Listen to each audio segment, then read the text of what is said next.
오늘 57편의 배경은 어떤 것인지 이 표제에 나타나 있죠. 다윗이 사울을 피해서 굴에 숨어 있을 때, 사무엘상 22장에는 아둘람 굴에 숨어 있었던 사건이 기록되어 있습니다. 24장에는 엔게디 굴,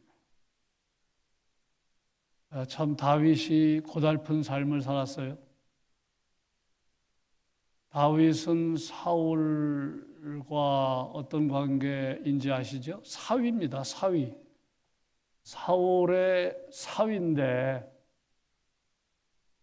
사울 왕의 미움을 받아서 정확하게 말하면 사울이 다윗을 생각할 때 정적으로 생각한 거예요. 정치적인 라이벌로 생각한 겁니다. 그래서 사위지만 제거의 대상으로 삼았으니 이 권력이 바른 권력관을 가지지 않으면 얼마나 인생이 황폐해지는지를 보여줍니다. 그래서 다윗이 쫓겨다녔는데 그 횟수가 10년입니다. 결코 짧지 않은 세월, 힘든 시간을 보냈습니다. 다윗의 삶을 우리가 보면서 여러분과 저만 힘든 세상을 사는 게 아니구나, 나만 힘든 시간을 통과하는 게 아니구나 라는 사실을 우리가 확인할 수 있습니다. 이 세상에 태어나는 모든 생명들, 특별히 동물은 말할 것도 없고 우리 사람도 참 힘든 시간을 보내게 되는데 생리적인 이유는 알 수 없지만 태어나자마자 울잖아요. 웃지 않습니다. 울어요. 상징적인 뜻이 있어요. 고달픈 세상 이제 시작하면서 울음을 터뜨리는 것으로 해석한다면 그게 자귀적인 해석이긴 하지만 전혀 문제가 없는 해석 아니겠습니까? 그러니까 인생살이가 쉽지 않은 겁니다. 다 옵니다. 힘든 시간 보냅니다. 다윗이 10년, 사울이 정예부대 3,000명을 풀었어요. 그리고 다윗을 쫓습니다. 그래서 어려움이 올 때 나만 어려움에 있다고 생각하지 말아야 됩니다. 어째서 나만 이렇게 어려운 시절을 보내는가? 시기와 상황과 정도는 다르지만 다 어려움을 통과하는 것이 우리네 인생이라는 사실을 확인하게 되고, 그렇다면 우리가 살아갈 수 있는 가장 지혜로운 방법은 그런 상황에서도 믿음을 가지고 사는 것입니다. 기도하며 사는 것입니다. 똑같은 어려움이 찾아왔지만 기도하며 사는 사람이 있고 불평하고 사는 사람이 있고 그리고 염세적으로 사는 사람이 있고 인생을 저주하며 사는 사람이 있잖아요. 오늘 새벽 기도에 나오면서 우리 허윤정 집사님 만나서 이런 얘기 저런 얘기 짧은 시간이지만 했는데 그 보교에 나오게 된 이야기를 들었어요. 힘든 시간, 교회 나오면서부터 하나님 신앙의 눈을 뜨고 새로운 은혜를 발견하게 되고 인생의 반전이 일어났음을 간증을 하셨어요. 오늘 말씀 보니까 믹담시가 있어요. 다윗의 믹담시.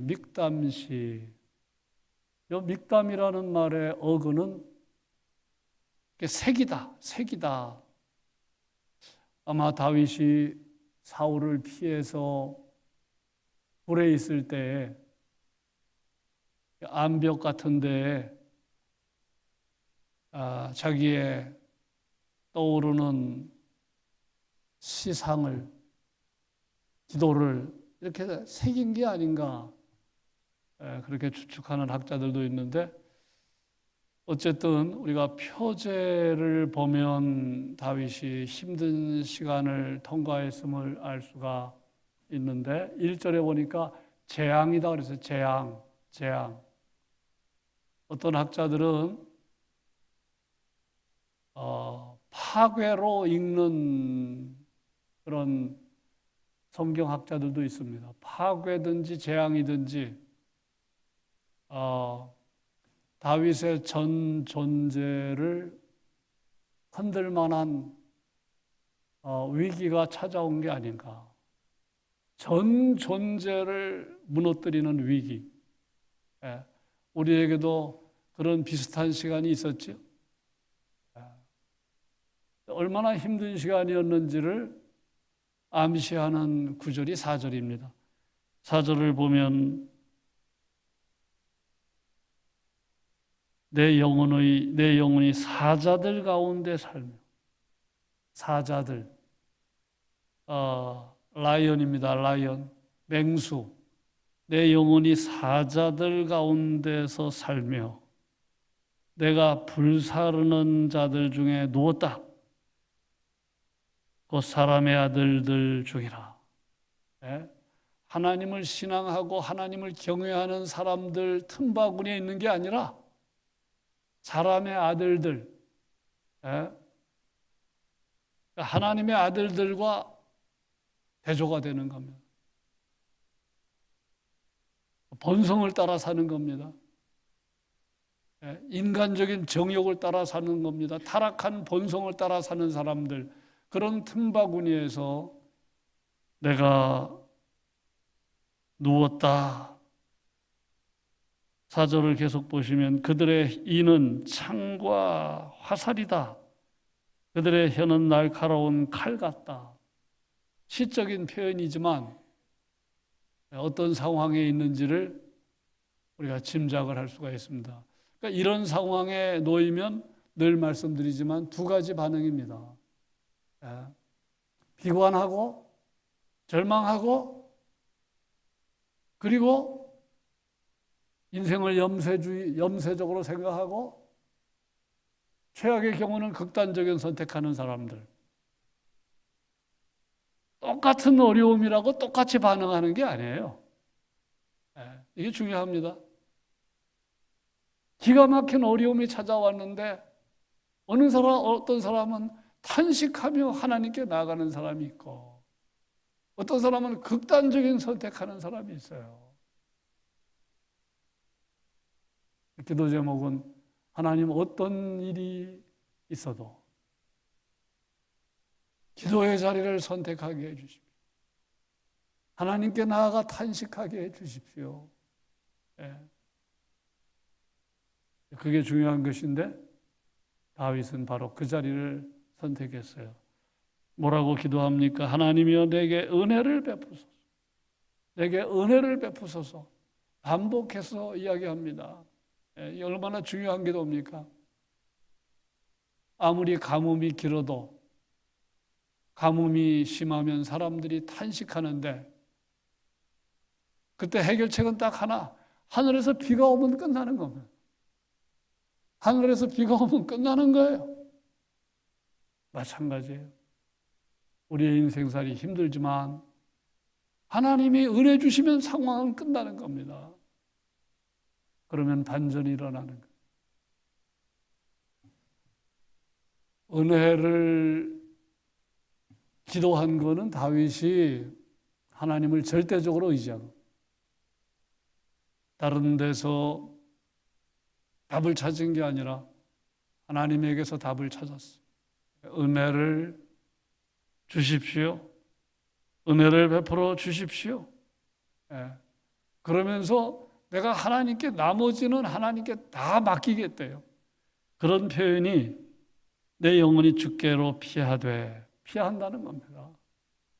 예. 내가 할 수 있는 게 없습니다. 하나님께 피합니다. 하나님께 맡깁니다. 그러니까 우리가 은혜를 기도하고 하나님 모든 것 하나님께 맡깁니다. 예. 내가 그거 가지고 끙끙거리지 않겠습니다. 하나님이 하실 일을 기대합니다. 내 힘으로 아니고 성령으로 인내하게 해주시고 내일의 걱정을 미리 끌어당기지 않게 해주십시오. 1절에 중요한 기도의 내용이 다 담겨 있어요. 은혜 베푸소서, 은혜 베푸소서, 내가 주께 피하겠습니다. 피하겠습니다. 네. 우리 아이들이 철이 없지만, 어린 아이일수록 철이 없지만 어린 아이에게 우리가 배워야 할 것도 있잖아요. 다 부모님께 맡깁니다. 우리 아이들이 내일 일 걱정하는 거 봤어요? 네. 유치원 아이들이 내일 일 걱정해요? 차 타면 금세 잠이 듭니다.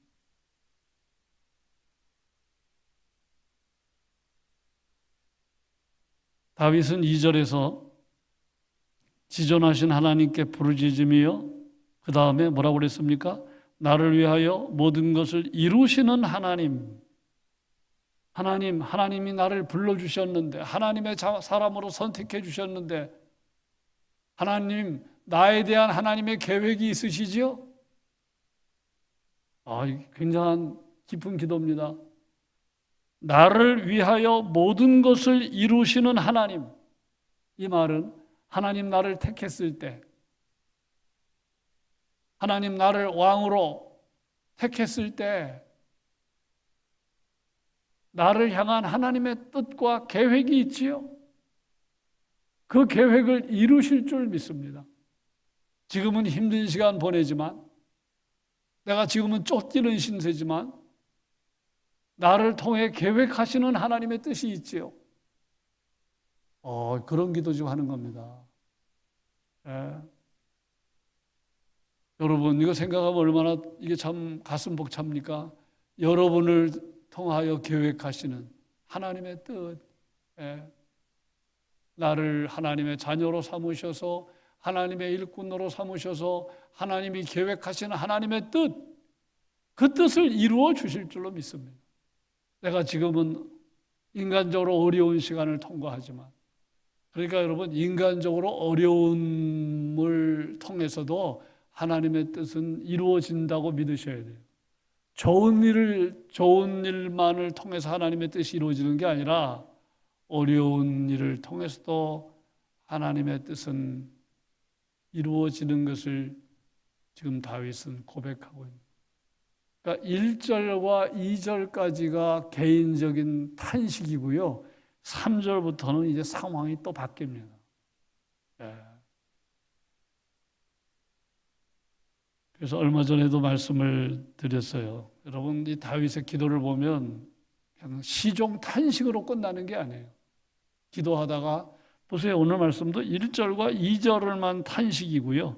이제 4절도 탄식의 내용이긴 하지만 그 다음부터는 벌써 확신입니다. 3절도 확신, 4절 벌써 찬양, 예.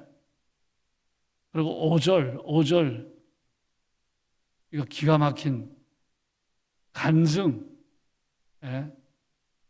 상황이 확 바뀝니다. 예. 이거 보면서 우리가 느끼는 게 많아요. 예. 탄식으로만 기도가 시종여일하지 않았어요. 예. 순간 마음에 확신이 생기고 찬양이 생기고 감사가 생기고. 예. 오늘 그 6절을 보세요. 6절을 그들이 내 걸음을 막으려고 그물을 준비하였으니 내 영혼이 억울하도다. 그들이 내 앞에 웅덩이 팠으나 자기들이 그 중에 빠졌다. 하나님, 시적인 표현인데 나를 잡으려고, 나를 마치 물고기로 생각하고 그들이 그물을 준비했습니다. 웅덩이를 팠습니다. 나를 빠뜨려고 웅덩이를 팠는데 자기들이 웅덩이에 빠졌대요. 네. 하나님이 하실 일을 미리 내다보고 간증하는. 야, 이게 하나님이 하실 일을 미리 내다보고 간증하는. 내가 지금은 쫓기는 신세지만, 지금 억울한 신세지만, 그들이 나를 위하여 웅덩이를 팠지만 그들이 빠질 겁니다. 그들이 빠질 겁니다. 대단한 반전이잖아요. 그러면서 이제 내 마음이 평온합니다. 감사가 느껴집니다. 그래서 내가 하나님을 찬양하며 살겠습니다. 그것이 바로 7절입니다. 7절 우리 같이 한번 읽으실까요? 놀라운 반전이죠. 7절. 하나님이여 내 마음이 확정되었고 내 마음이 확정되어 싸우니 내가 노래하고 내가 찬송하리다.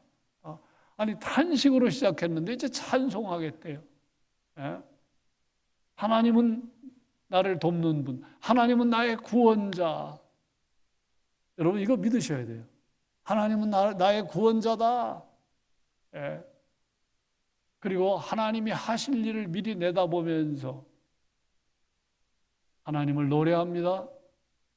평온이 찾아옵니다. 내가 이제 작정했습니다.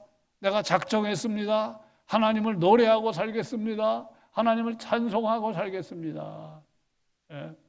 그러더니 기가 막힌 시적인 상상력을 발휘해서 비파와 수금을 의인화시킵니다.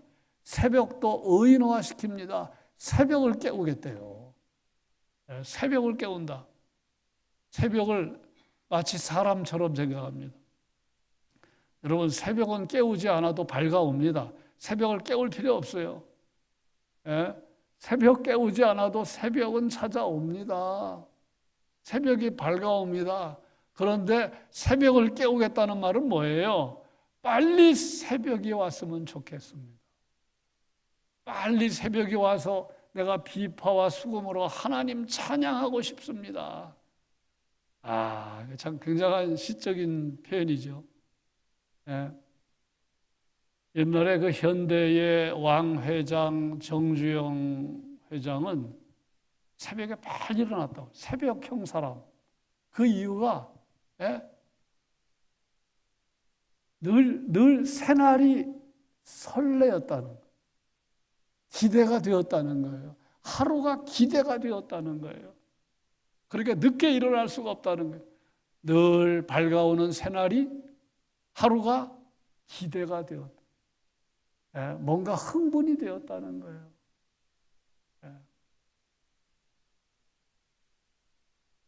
어렸을 때 내일이 빨리 왔으면 좋겠다 그런 생각할 때가 있었어요. 소풍 가기 전날 얼마나 흥분이 되는지 빨리 날이 밝았으면 좋겠다. 옛날에 소풍에 대한 아름다운 추억이 있어요. 학교 운동장에, 초등학교 운동장에 관광버스가 쫙 서 있고, 그 어려운 시절에 관광버스 타고 소풍 가면 얼마나 행복하고 즐거웠는지. 그러니까 그날 밤에는 잠이 잘 안 오는 거예요. 빨리 새벽이 왔으면 좋겠다. 다윗은 그겁니다. 하나님을 비파와 수금으로 찬양하고 싶은 거예요. 비파야 깨라, 수금아 깨라, 전부 의인화시킵니다. 다윗은 하나님 때문에 반전을 경험하고 소망을 발견하고 평안을 발견하고 오늘 시가 우리에게 주는 것입니다. 근데 실제로 그런 상황이 왔잖아요. 엔게디 굴에 갇혔어요. 갇힌 게 아니라 다윗이 먼저 숨기 위해서 굴에 숨었잖아요. 그런데 나중에 이 사울이 급한 사정이 생겨서 뒤를 보기 위해 그 굴로 들어옵니다. 캄캄한 굴. 이제는 다윗이 사울을 제거할 수 있는 찬스가 온 거예요. 제거하지 않지요? 옷자락만 살짝 뵙니다. 사울이 나갔을 때 다윗이 뒤따라 나가서 거리가 상당한 거리였을 때 큰 소리로 다윗이 자신을 알립니다. 사울이 어떤 생각했을까요? 나는 다윗 너를 해치려고 하지만 너는 나에게 자비를 베푸는구나. 수천 명의 군대를 풀어서 다윗을 죽이려고 웅덩이를 팠는데 오히려 웅덩이에 빠지는 사건 아니겠습니까? 그래서 하나님을 신뢰하고 살고 하나님을 의지하며 살면 하나님은 어떤 수로 내 삶에 반전을 가져올지 모르는, 그걸 기대하며 사는 게 성도입니다. 오늘 하루 그런 기대가 이 새벽부터 우리에게 밀려올 수 있기를 축복합니다. 기도하겠습니다.